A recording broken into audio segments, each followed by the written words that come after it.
اور اسلامی مہینے کا آخری مہینہ ذی الحجہ، اور دونوں مہینوں پر آپ غور کریں تو دونوں مہینے کے اندر قربانی پیش کی گئی۔ پہلا مہینہ محرم الحرام ہے، اس کے اندر بھی بہت بڑی قربانی پیش کی گئی، اور آخری مہینہ ذی الحجہ ہے، اس کے اندر بھی بہت ہی بڑی قربانی پیش کی گئی۔ گویا اسلامی مہینے کی ابتدا بھی قربانی سے ہے اور انتہا بھی قربانی پر ہے، اور دونوں قربانیوں میں کس قدر یکسانیت اور مماثلت ہے اس کو سامنے رکھیں کہ آخری مہینے میں جو قربانی پیش کی گئی، اس قربانی کا خواب دیکھنے والے ایک نبی، اور پہلے مہینے میں جو قربانی پیش کی گئی اس قربانی کی تعبیر پیش کرنے والے نبی، آخری مہینے میں جس کی قربانی پیش کی گئی وہ بھی نبی،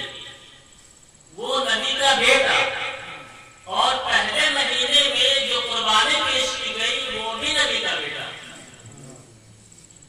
آخری مہینے میں جو قربانی پیش کی گئی وہ بھی 10ویں تاریخ کو، اور پہلے مہینے میں جو قربانی پیش کی گئی وہ بھی پہلی تاریخ۔ اس طریقے سے دیکھیں تو اسلام اور اسلامی مہینے ہمیں اس بات کی طرف توجہ دلاتے ہیں کہ اسلام اپنے چاہنے والوں سے، اپنے ماننے والوں سے ہر وقت قربانی کا تقاضا کرتا ہے۔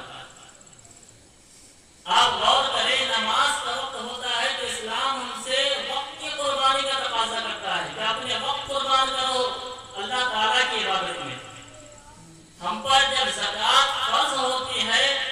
تو اسلام ہم سے مال کی قربانی کا مطالبہ کرتا ہے۔ ہم پر جب روزہ فرض ہوتا ہے تو اپنے پسندیدہ کھانوں کی قربانی کا مطالبہ کرتا ہے،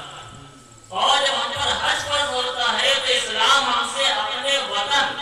آل و اولاد، اہل و عیال اور مال و دولت، یہاں تک کہ آرام کی قربانی کا مطالبہ کرتا ہے۔ گویا اسلام اپنے چاہنے والوں، ماننے والوں سے ابتدا تا انتہا قربانی کا ہی مطالبہ کرتا ہے۔ اب وہ قربانی کی صورتیں الگ الگ ہوا کرتی ہیں۔ بہرحال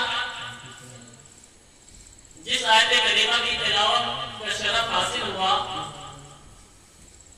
اس کی روشنی میں امام حسین رضی اللہ تعالیٰ عنہ کے فضائل، آپ رضی اللہ تعالیٰ عنہ کی شہادت اور واقعہ کربلا سے ملنے والے سبق اسباق پر تھوڑی بے روشنی ڈالنے کی کوشش کروں گا۔ ایک بار اور درود پاک پڑھیں، اللہم صلی علی سیدنا و مولانا محمد وسلم صلی اللہ علیہ وسلم وسلام علیک یا رسول اللہ یا حبیب اللہ صلی اللہ تعالی علیہ وسلم۔ امام حسین رضی اللہ تعالی عنہ اس دنیا کے عظیم المرتبہ، سب سے بڑے رتبہ پانے والے اسلام کی عظیم شخصیات میں سے، اتنا ہی نہیں بلکہ حقیقت تو یہ ہے کہ امام حسین رضی اللہ تعالی عنہ جس قدر عظیم رتبہ اور اعلیٰ درجے کے تھے، ہائی کلاس کے تھے، اسی طریقے سے آپ کو جو چیزیں عطا کی گئی وہ چیزیں بھی بالکل اعلیٰ درجے کے اور ہائی کلاس کے تھے۔ آپ غور کریں کہ امام حسین رضی اللہ تعالی عنہ کے نانا تمام نبیوں کے سردار، امام حسین رضی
طرح کی قربانیاں پیش کی اور پیش کرتے کرتے خود آپ نے اپنی قربانی پیش کی اور شہادت پیش کی کہ آپ خود سیدۃ الشہداء یعنی تمام شہیدوں کے سردار قرار پائے۔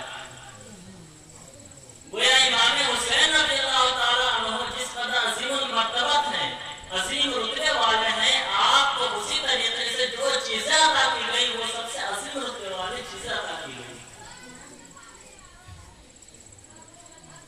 امام حسین رضی اللہ تعالیٰ عنہ کے نام پاک پر غور کریں کہ امام حسین رضی اللہ تعالیٰ عنہ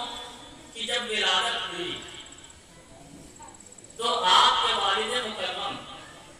حضرت علی المرتضیٰ کرم اللہ تعالیٰ وجہہ الکریم نے آپ کا نام حرب رکھا، لیکن حضور پاک نبی پاک صاحب الاولاد صلی اللہ تعالیٰ علیہ وسلم نے آپ کا نام حسین رکھا اور شبیر رکھا۔ والد نے نام رکھا حرب، لیکن آپ کے نانا جان نے اس نام کو بدل کر کے حسین اور شبیر نام رکھا، اور حسین یہ ایسا نام تھا جو جنتی نام تھا۔ اہل جنت کے ناموں میں سے ایک نام حسن ہے اور دوسرا نام حسین ہے، اور یہ دونوں نام ایسے تھے کہ امام حسن مجتبی اور امام حسین رضی اللہ عنہ کے نام رکھے جانے سے پہلے پورے اہل عرب میں کسی کا نام اسے پہلے رکھا ہی نہیں گیا۔ گویا آپ کا نام پاک پہ رکھا گیا تو دنیا کا نام نہیں، جنت سے نام لایا گیا وہ نام آپ کے لیے رکھا گیا۔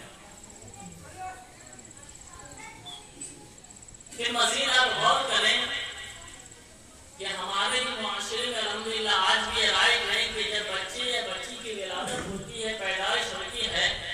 تو گاؤں کے مولانا صاحب یا امام صاحب کو لے جاتے ہیں یا بچے بچی کو ان کے پاس لے آتے ہیں کہ کان میں اذان کہہ دیجیے، اقامت کہہ دیجیے،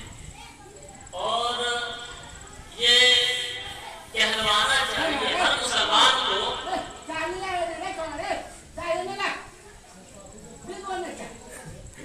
پاک پر اللہم صلی علی سیدنا مولانا محمد وبارک وسلم صلی اللہ علیہ وسلم علیہ یا رسول اللہ یا حبیب اللہ صلی اللہ تعالی علیہ وسلم۔ اور بچے یا بچیوں کے کان میں اذان اور اقامت کہلوانا چاہیے۔ اگر خود آپ کو کہنا آتا ہو تو خود کہہ لیں، اور اگر خود نہ کہنا آتا ہو تو امام صاحب یا مولانا صاحب یا جو جانکار ہے اسے کہلوانا چاہیے۔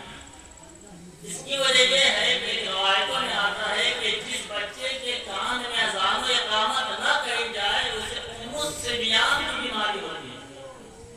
یہ ام الصبیان کی بیماری کیا ہے؟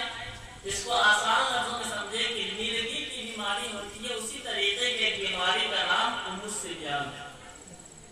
تو گویا بچے یا بچی جب پیدا ہو تو ان کے کان میں اذان اور اقامت ضرور کہلوائے۔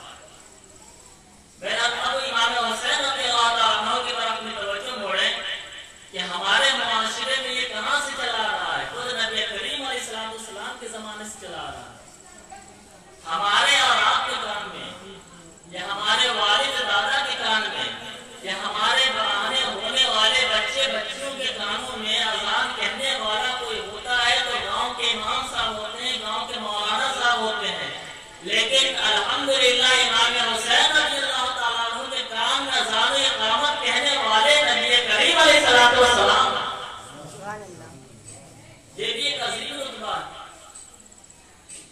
کہ اوروں کے کان میں دوسرے لوگوں نے اذانیں دی، لیکن امام حسین رضی اللہ تعالیٰ عنہ کے کان میں اور اذان اور اقامت نبی کریم علیہ السلام نے دی، اور اس وقت اپنا لعاب دہن امام حسین رضی اللہ عنہ کے منہ میں ڈالا، اور میرا یہ کان کہتا ہے کہ امام حسین رضی اللہ تعالیٰ عنہ جو 3 دن اور 3 رات بھوکے پیاسے رہے اور بھوک اور پیاس کو برداشت کر لیا، یہ اسی لعاب مبارک کی موقع معجزہ تھا کہ آپ 3 دن اور 3 رات بھوکے پیاسے رہتے ہیں۔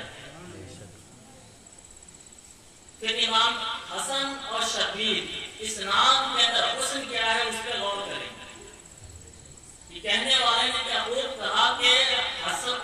حسین کی حام اسلام کا حسن ہے۔ حسین کی سین میں اسلام کی سلامتی ہے، حسین کی یا میں اسلام کی یاوری اور مدد ہے، حسین کے نور میں اسلام کا نور ہے۔ یہ تو حسین کے بارے میں ہوا۔ شبیر کو سنیے کہ حسین کی شین میں اسلام کی شان ہے،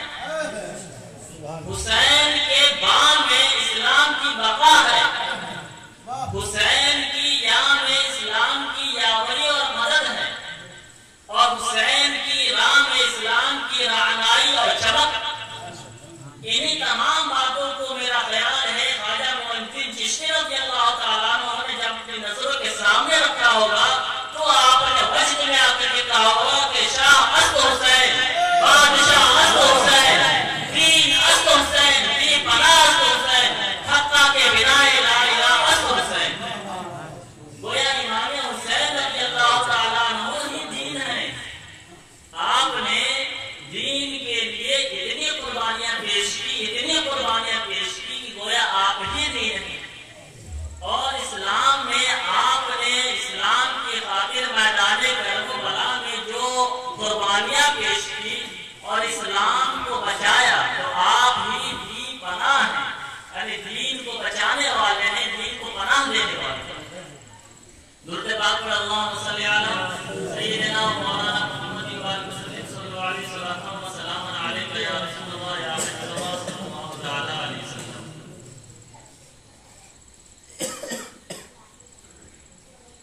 محترم سامعین، جس طریقے سے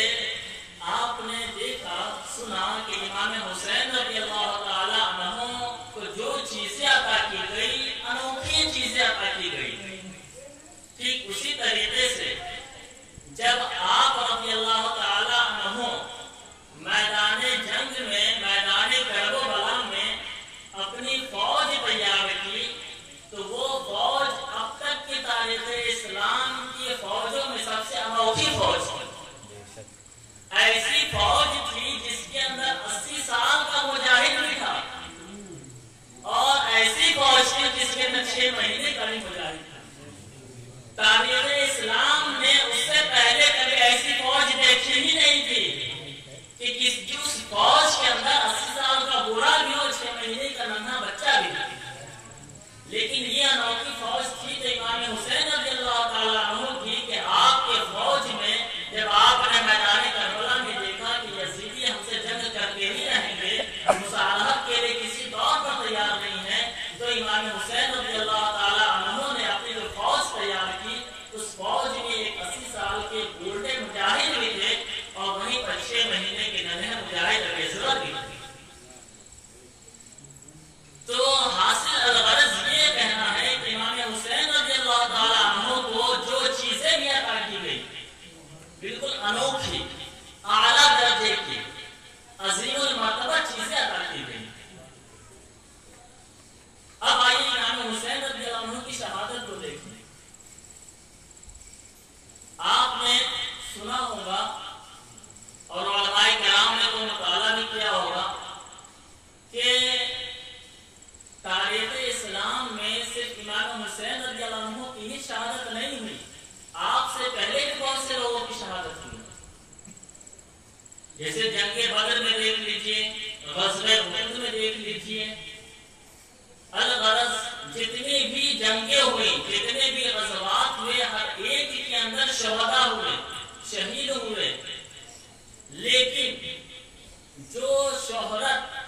امام حسین رضی اللہ تعالیٰ عنہ کی شہادت کو حاصل ہوئی وہ شہرت اور کسی کی شہادت کو حاصل نہیں ہوئی۔ جس اہتمام کے ساتھ امام حسین رضی اللہ عنہ کی شہادت کی یاد ہم اور آپ پوری دنیا مناتی ہے، اور کسی کی شہادت کی یاد اس قدر اہتمام سے، انتظام سے نہیں منائی جاتی۔ آخر وجہ کیا ہے کہ غزوہ بدر میں بھی صحابہ کرام مسلمان شہید ہوئے، لیکن ان کی شہادت اتنی مشہور نہیں ہوئی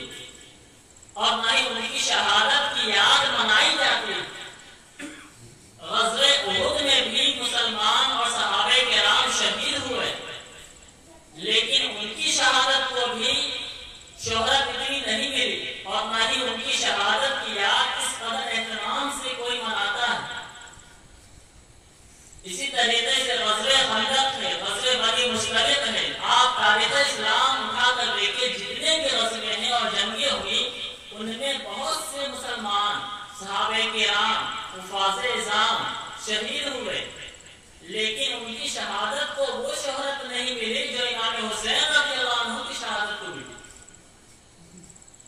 اس کی وجہ یہ ہے کہ اسلام کے لیے جن لوگوں نے قربانیاں پیش کی ان میں سے کچھ لوگ ایسے ہیں، کچھ حضرات صحابہ یا مسلمان ایسے ہیں جنہوں نے صرف اپنی جان کی قربانیاں پیش کی، جیسے غزوہ احد میں دیکھ لیں، غزوہ بدر میں دیکھ لیں، غزوہ خندق میں دیکھیں، غزوہ تبوک میں دیکھیں، ان غزووں میں جن لوگوں نے اپنی شہادت پیش کی، اپنی قربانی پیش کی، اسے اپنی جان کی قربانی پیش کی۔ اور کچھ لوگوں نے، کچھ حضرات نے قربانی پیش کی، اپنے بیٹے کی قربانی پیش کی، جیسے حضرت ابراہیم علیہ السلام نے اپنے بیٹے اسماعیل علیہ السلام کی قربانی پیش کی۔ غزوہ بدر کے اندر حضرت حارثہ رضی اللہ تعالی عنہ نے اپنے بیٹے کی قربانی پیش کی۔ کچھ حضرات نے اسلام کے لیے قربانی پیش کی تو اپنے گھر بار کی قربانی پیش کی، جیسے مہاجرین مکہ، ان لوگوں نے اسلام کے لیے اپنے گھر بار کی قربانیاں پیش کی اور مدینہ منورہ ہجرت کرائے، اور مدینہ منورہ کے اندر انصار نے اپنے مہاجر بھائیوں پر اپنے گھر قربان کر دیے۔ اتنا ہی نہیں، جن انصار کے پاس دو بیویاں تھی ان لوگوں نے اپنے بیوی میں سے ایک کو طلاق دے کر کے اپنے مہاجر بھائی کو یہ حلال کر دیا، یہ بھی ایک بڑی قربانی تھی۔ اسی طریقے سے کچھ حضرات نے اسلام کے لیے کثرت مال کی قربانی دی، جیسے کہ حضرت عثمان غنی رضی اللہ تعالی عنہ، انہوں نے جیش عسرت کے موقع پر 300 اونٹ سے لدے ہوئے ہتھیار اور غلے سامان رائے خدا میں خرچ کیے، رائے خدا میں قربان کیے۔ مسلمانوں کے لیے اپنے جیب خاص سے بیرے معمولہ خرید کر کے مسلمانوں کے لیے اس کنویں کے میٹھے پانی کو حلال کر دیا۔ مدینہ منورہ کو کی زمین آگے بڑھانی تھی اور وسیع کرنی تھی، تو حضرت عثمان غنی رضی اللہ تعالی عنہ نے نبی کے جنت دینے کے وعدے پر اس زمین کو خرید کر کے مسلمانوں کے لیے مسجد کے لیے وقف کر دیا۔ تو بتانا مقصد یہ ہے کہ کچھ لوگوں نے، کچھ حضرات نے اسلام کے لیے قربانی پیش کی تو اپنی جان کی قربانی پیش کی، کچھ حضرات نے اسلام کے لیے قربانی پیش کی تو اپنی اولاد کی قربانی پیش کی، کچھ حضرات نے اسلام کے لیے قربانی پیش کی تو کثرت مال کی قربانی پیش کی، کچھ حضرات نے اسلام کے لیے قربانی پیش کی تو اپنے گھر بار کی قربانی پیش کی۔ لیکن میرے حسین نے کربلا کے میدان میں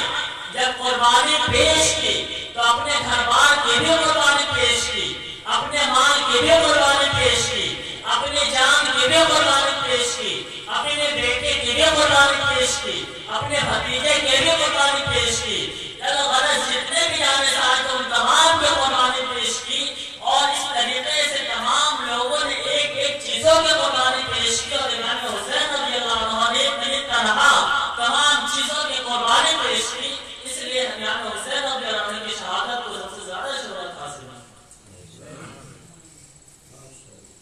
اتنا ہی نہیں، اور جو بھی جنگیں ہوئی اور جو بھی صحابہ یا مسلمان جنگ کے لیے گئے، کفار سے لڑنے گئے، تو جب وہ لڑنے گئے تو انہیں اس بات کا علم نہیں تھا، اس بات کا یقین نہیں تھا کہ وہ جنگ میں جانے کے بعد غازی ہو کر لوٹیں گے یا شہید بن کر لوٹیں گے۔ لیکن امام حسین رضی اللہ تعالی عنہ جب انہیں معلوم ہو گیا کہ یہ میدان کرب و بلا ہے تو آپ سمجھ گئے یہی وہ جگہ ہے جس کے بارے میں میرے نانا جان نے مجھے پہلے ہی خبر کر دی تھی کہ میرا نواسا کربلا کے میدان میں شہید کیا جائے گا، اور وہ سن 61 ہجری تھی، اور امام حسین رضی اللہ تعالیٰ عنہ نے یہ جان لیا تھا کہ یہی وہ سال ہے جسے میں شہید کیا جاؤں گا، جیسا کہ حضرت ابو ہریرہ رضی اللہ تعالیٰ عنہ نے 60 ہجری کے آنے سے اور لونڈوں کی نوجوانوں کی حکومت کے آنے سے پناہ مانگی تھی، اور کہا تھا کہ اے اللہ میں پناہ مانگتا ہوں 60 ہجری سے اور نوجوانوں کی حکومت آنے سے۔ تو وہ سمجھ گئے تھے کہ گویا جو میری شہادت مشہور ہے، بچپن میں میری مشہور ہو گئی تھی، وہ 61 ہجری میں ہی ہے۔ گویا امام حسین رضی اللہ تعالیٰ عنہ جب میدان جنگ میں اتر رہے ہیں، میدان کربلا میں اتر رہے ہیں، تو انہیں اس بات کا یقین ہے کہ میں غازی ہو کر کے نہیں لوٹوں گا بلکہ شہید بن کر کے ہی لوٹوں گا۔ اسی طریقے سے اتنا ہی نہیں، امام حسین رضی اللہ تعالیٰ عنہ کی شہادت سے پہلے جو بھی شہید ہوئے تو شہداء کے جنازے کو لینے کے لیے فرشتے آتے ہیں،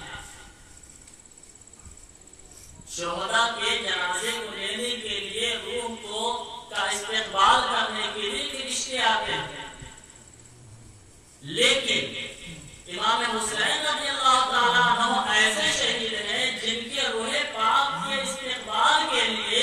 جن کے جنازے کو لینے کے لیے فرشتوں کے ساتھ ساتھ نبی کریم علیہ السلام بھی وہاں حاضر ہیں۔ اور در حقیقت میرا ایمان بولتا ہے اور ایمان بولتا ہے کہ امام حسین رضی اللہ تعالیٰ عنہ کی شہادت کو اتنی شہرت ملنے کی سب سے اہم وجہ یہ ہے کہ امام حسین رضی اللہ عنہ کی جو شہادت تھی، وہ شہادت در حقیقت امام حسین رضی اللہ تعالیٰ عنہ کی شہادت نہیں تھی، بلکہ وہ خود نبی کریم علیہ السلام کی شہادت تھی۔ چنانچہ نبی کریم علیہ السلام نے فرمایا حسین منی و انا من حسین، کہ حسین مجھ سے ہے اور حسین مجھ سے ہے اور میں حسین سے۔ یہ بات سمجھ میں آتی ہے کہ حسین مجھ سے ہے، کیونکہ نبی کریم علیہ السلام کی نسل پاک سے امام حسین رضی اللہ تعالیٰ عنہ ہے، لیکن نبی حسین سے کیسے ہیں؟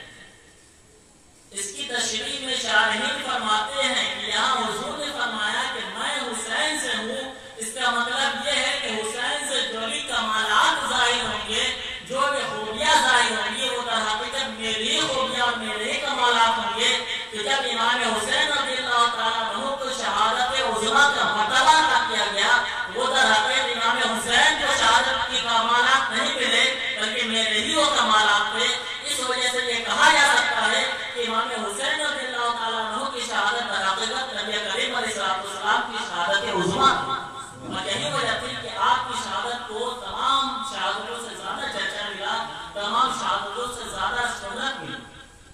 درود پاک پر اللہم صلی علی